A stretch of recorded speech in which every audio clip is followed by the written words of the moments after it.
Hi guys, good morning, good evening.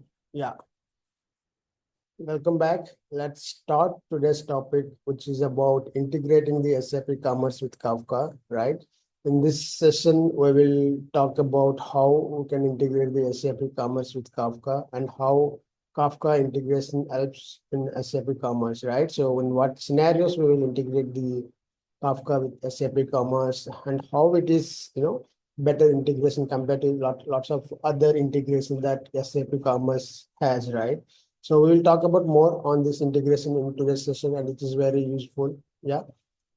So let's get into the topic, right? So before talking about the how integrating the SAP Commerce with Kafka, let's first understand what is Kafka, right?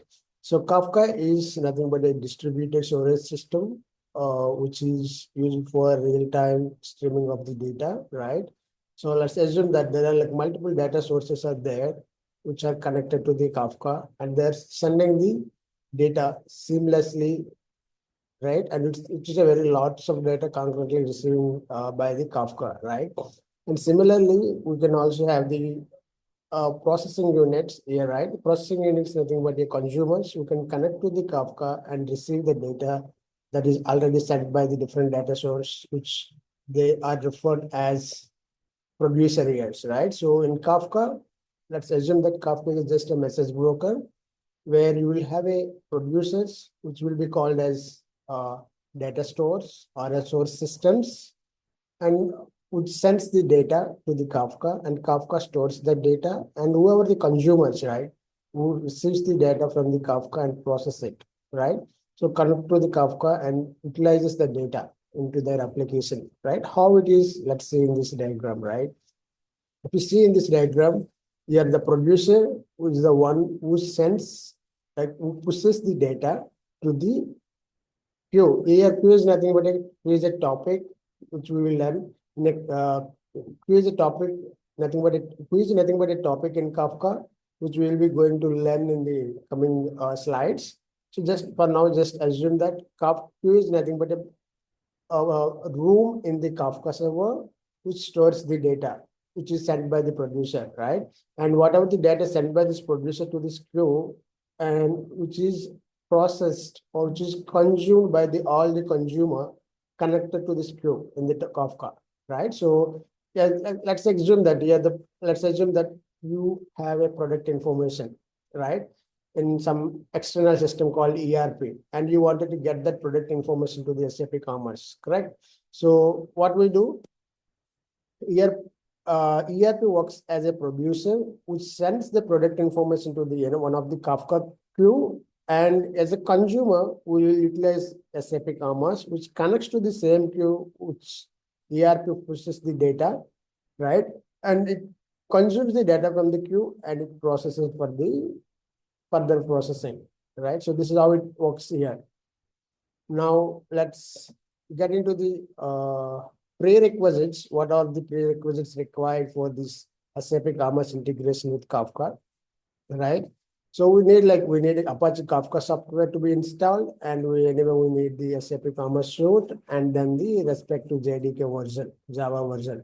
So these three are enough, right, for integrating the SAP Commerce suite with the Apache Kafka. Right.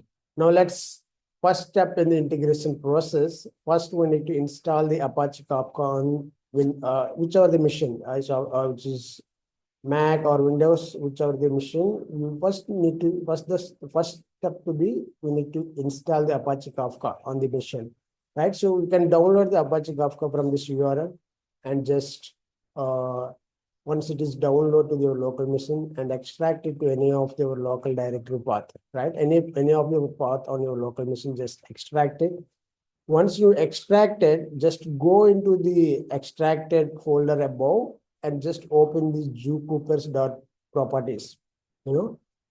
This jcoopers.properties file is required because there is a log file that we need to track, right?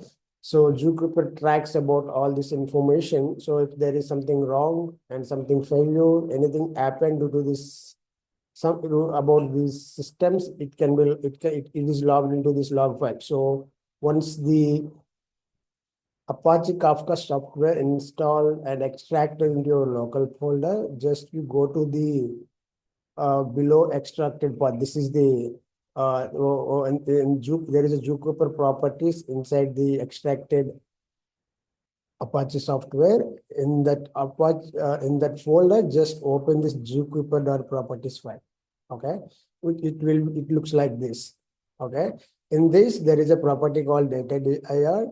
So for this property, just set the path of your local system where you need these logs to be where logs to be generated, right? In my case, I just extracted this Kafka into the C folder, C Hybris folder. Inside Hybris folder, once you uh, extract it, you will see inside the Kafka Zookeeper data. I want this loggers to be placed. Okay. So my Kafka is there inside the Hybris folder, and I have given the Zookeeper logger file into this Kafka folder, Zookeeper data. Okay. So all my logs related to Zookeeper gets saved into the Zookeeper data folder. Okay. So this is about the Jupyter, right? So for now, so far what we did, we just installed the software, Apache software, and then we just set the Jupyter log file path into the local machine system. Yeah. And the second step is once you set the Jupyter.properties path in your local machine, then the next step is you need to set some more log file paths into the server.property file. Okay. The server.property file, again, it will be there inside your Kafka config, folder. Once you extracted the Kafka into your local system, you will see a folder path like Kafka. Inside the Kafka, you will see the config folder. Inside that, you will have a server.properties file, right? In the server.property file, there is a property called log.dir. If you see in the screenshot, you will find the log.dir, right, directory. Inside this, you can give over whatever the path where you wanted to generate the logs, right, for this Kafka system, right?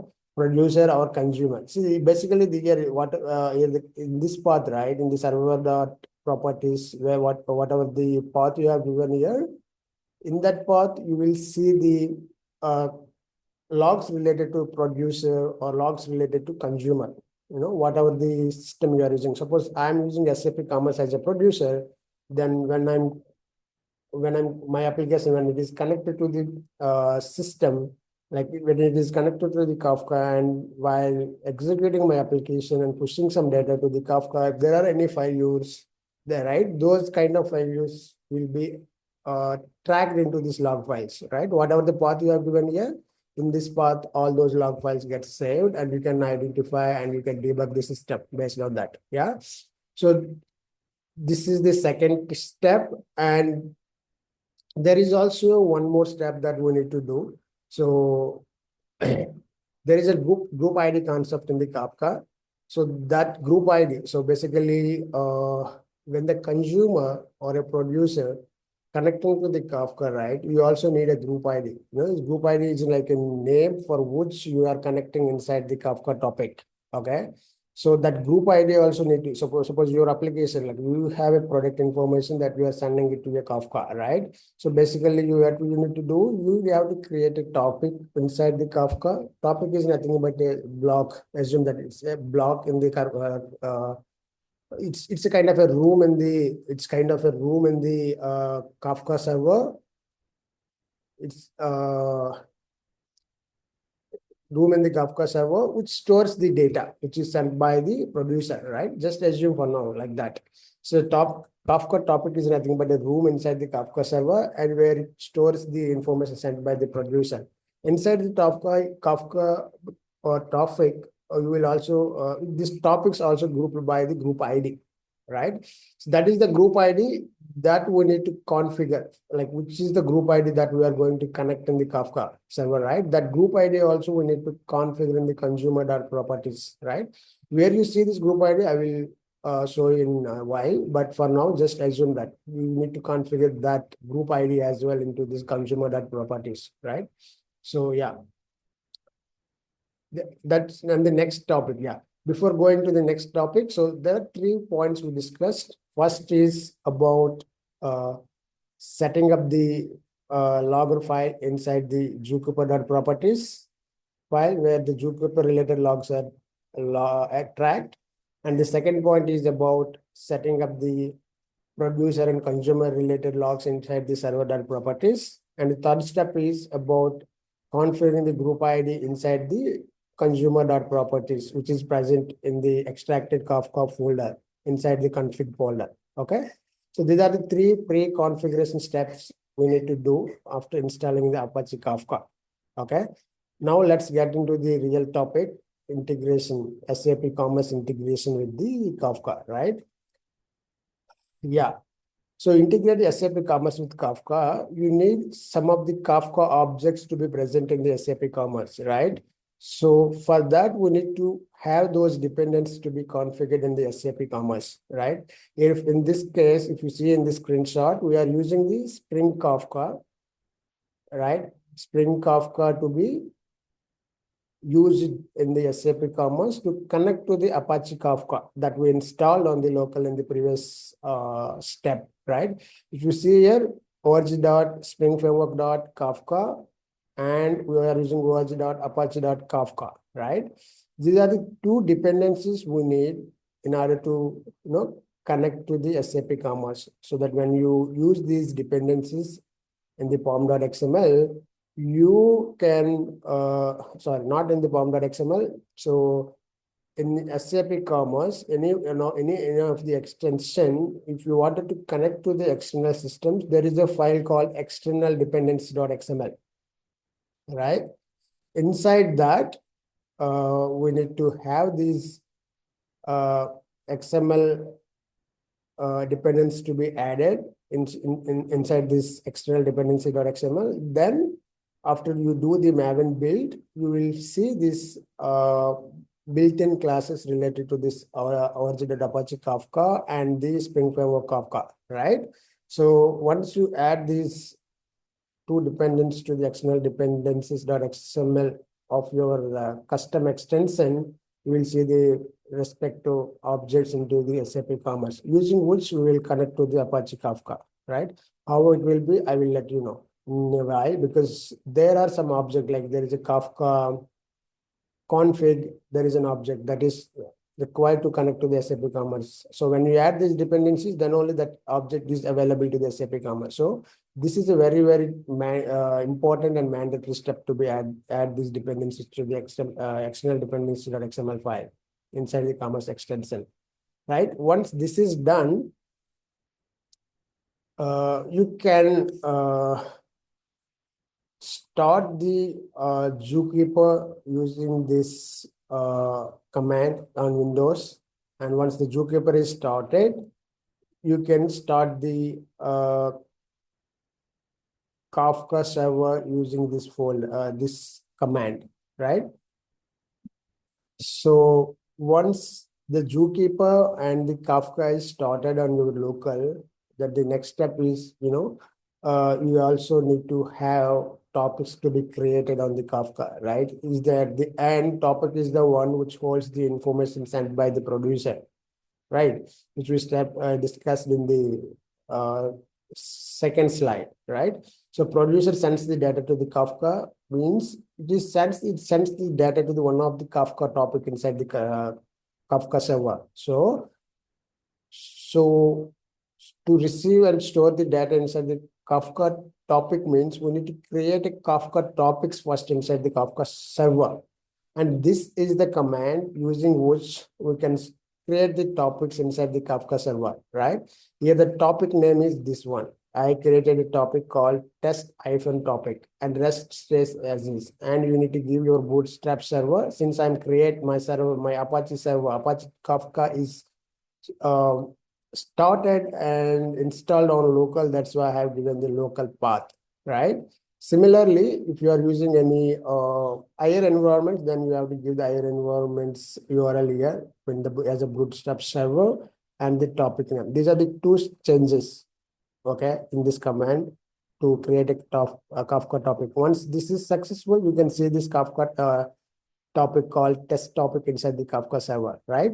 Now the producer has to connect it to this test topic to send the messages to the Kafka, right? Suppose if a producer like a ERP wants to send the product information to this test topic, then the ERP as a producer needs to be connected to this test topic to send the data, right? And the consumer as a commerce which connect to this test topic to receive that product information sent by the ERP, right? So this is very important. So once the topics are created, then we will create a producers and the consumers, right? So as I mentioned before, producer just like client applications, right? It's just normal application. In our case, suppose assume that if this ERP wants to send the data to the commerce via Kafka, then ERP will be connected to the Kafka as a producer and sends the product information to the topics, one of the Kafka topic that we created above in the Kafka server. Similarly, so to connect to the Kafka topic, so in the above step, we just created the Kafka topic. Now, producer needs to connect to this Kafka topic, which is running on the Kafka server, right? So to connect to the Kafka server, there are few properties that producer needs to set up in their application to connect to the Kafka topic, the topic created above, right? How that is, let's see in the below example, right? If you see, this is just a sample example, you can use it, right? I just created it as a simple Kafka producer here. You see, this is a Kafka producer config. Here, we need to set the properties. You know, there is a hash map you need to create, and here you are setting up the bootstrap servers and the serialization type on, like while sending the data, what is the serialization class you need to use, and also the key and the value, right? So these are the things required while connecting to the Kafka server. While producer wants to connect to the Kafka server, these are the properties. There are lot more properties, but these are the bare minimum. As I mentioned above in the above slide, there are a lot of properties you can set up, you know. So you also need the API token and username, you know. Since it is a local, I'm not using those credentials, but in any real-time application, right, you need also this username and the API token to the connect to the system, right? Otherwise, it's not a secure system, right? So since local is not required because Kafka and the Commerce is running on my local machine, so it doesn't require any authentication. But whereas in other real-time applications, in any real-time application, you need a credentials to connect to the system. So along with this bootstrap server and this deserializer information, you also need this username and password, and you also need, as I mentioned in the above slides, you also need a group ID, you know, to designate like which topic to go, right? So you need this group ID as well, right? So and other as well, like, you know, based on your need, what is the security protocol, all this you can also configure, right? So once you all these needs to be configured as a key value pairs, it's just like a map, as I mentioned here, and this map object needs to be given to this default Kafka producer factory, right? So this is where, you know, once this, as I mentioned, like why we need to add the dependencies in the external dependencies.xml file in the previous section when we discussed. We are adding the Spring Kafka as a dependency to the external dependency.xml file inside the one of the custom extension, right? Commerce extension. This is why, because these classes will be available to the Commerce to connect to the SAP Kafka, right? So you will need this factory class. You also need this Kafka template, right? Using these, you can connect to the Kafka server. So once you configure the properties, you just pass those properties to this factory class. and this is the get Kafka template. You have to use this Kafka template to send the messages to the Kafka topic. So I will explain how we can, this Kafka template helps in sending the messages to the Kafka, right? So if you see, there is a get template method. Inside this, we are instantiating the Kafka template object by passing the producer factory method. Here, producer factory nothing but it is just a default Kafka producer factory, which is inside this Kafka template, which is instantiating the default Kafka producer factory by passing the properties where this Kafka server is running and all the information like topics and the group ID, and then all this information like username, password, all this information passing it to this factory class, right? So all this information are available to this Kafka template object, right? Now so that means when the producer wants to connect to the Kafka server, now this is the Kafka template he has to use, because all the information where the Kafka server running, what is the topic, what is the group ID, what is the credentials, everything is set up in this Kafka template, right? When you use this Kafka template in his producer config, you just using which, like, there is a Kafka, this is the one. So when you use this Kafka producer config.get Kafka template, if you see here, you just instantiating this one, Kafka producer config.get Kafka template. That means it creates this Kafka template object with this information, like where this server and everything is running, and it gives to the Commerce, like one of the class in Commerce, SAP Commerce extension, we just in one of the class you create it as like this, and you can create in one of the Commerce class and use this. Suppose like I wanted to send the product information or a quote information to the ERP system from SAP Commerce to the ERP system, or I wanted to send some product information to the Kafka, right? Then what I do, I just get the Kafka template that I set before in the previous slide, and I use this. There is a send method in the Kafka template. By using this method, I can as I mentioned, this is the topic which we created in the previous slide. This is the topic. I'm telling to the Kafka template that this is the topic I need to send this is the information I need to write it to this topic, right? So wherever, in whichever the case we need, we use this statement. This is the code line. We will use it to send the information to the topic created in the Kafka, right? So here I'm just sending a string message, but here you can also pass the JSON object or whatever the information. Like if you wanted to send the product information, just you need to pass the product JSON here. And then this JSON gets sit into the test topic, and the consumer will connect to the test topic and reads this JSON information. Okay. This is about how producer connects to the Kafka system and how it can send the information to the Kafka. Now let's see the consumer. As I mentioned in the previous session, consumer is nothing but it's again another application which consumes the information sent by the producer. In our case, like I'm just sending this string information, right? So another consumer application uses same connect to the first another consumer application. It just connects to the Kafka topic, same Kafka topic, and reads this information and uses it for further processing, right? So the consumer also, right, in our case, consumer also needs to be connected to the Kafka system before processing the information, right? To read the information of the Kafka topic, first consumer needs to know where the Kafka is running. So similarly, how we set up the properties for the producer, similar way, you also need to tell the consumer that, hey, these are the properties I set, and use this object to connect to the Kafka, right? Topic to read the messages, right? You see here, I'm just using the Kafka listener container factory, okay? So inside that, I'm again instantiating the another factory called concurrent Kafka listener container factory. Inside this, I'm setting these properties. I'm just again calling this consumer factory method. Inside this, again, I'm creating this object proper, this default Kafka consumer factory and setting up these properties, right?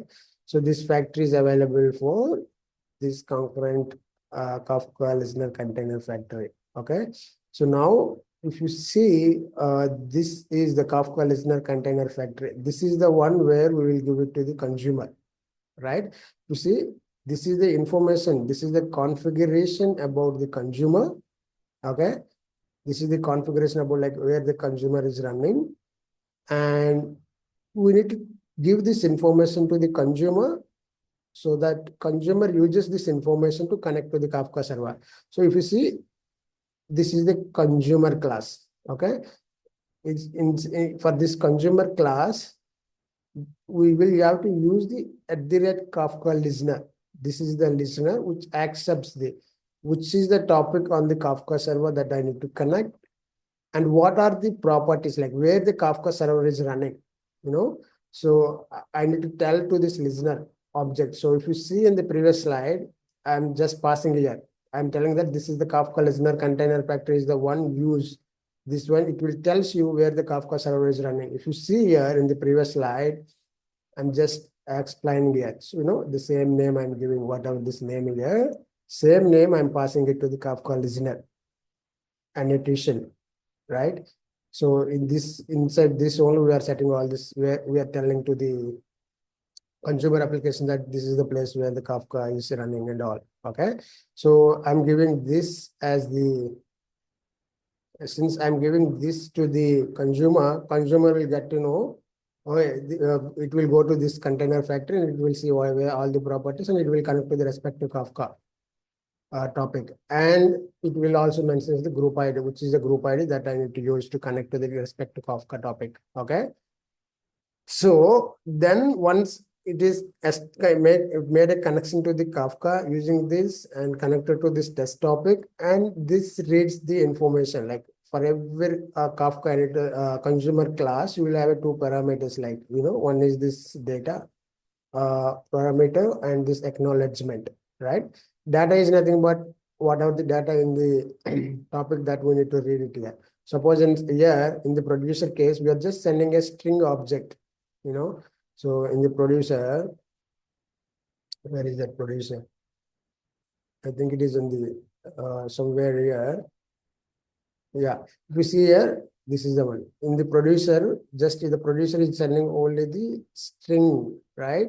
That's why in the consumer class, we just define this data as a string type. Okay, if they are sending as a product model or JSON object, then we define this as an object model. And then inside this class, we can, convert it to the respective model. Suppose if it is product model they are sending, then once the object is converted to the product model inside this. And we can, here onwards, just like we can process the data, we can write the product information, we can get the product model, or we can get the quote information, whatever that, sent by the producer, you can get it. And from here onwards, we can call our commerce flow, right? To further process inside the commerce and save it into the respective database tables or whatever the logic that we wanted to do on that. Once that is done, we just acknowledge it to the Kafka. When we do this acknowledgement, that means that Kafka will understand that the consumer is successfully read the information which is sent by the producer. Yeah. So this is how the consumer is integrated with the Kafka topics, right? So yeah, so this is all about the integrating the SAP Commerce with the Kafka. And the Kafka, why people are using the Kafka? Kafka is like real time. It's super fast. It's like it stores key value files. So since it stores the key value pairs, it's the processing of the data is very, very fast. And it's like more it's very real time. It's the most biggest advantage using the Kafka is the very real time. So yeah, so that's why most of the applications nowadays using the Kafka to receive and consume the data. Yeah, that's all, guys. I hope this will help you in your projects to understand like how to connect SAP Commerce with Kafka. Yeah, so that's all, guys. And if this information helps you, I request everyone to subscribe to my channel and encourage me to do more such videos. Thanks, everyone. See you later.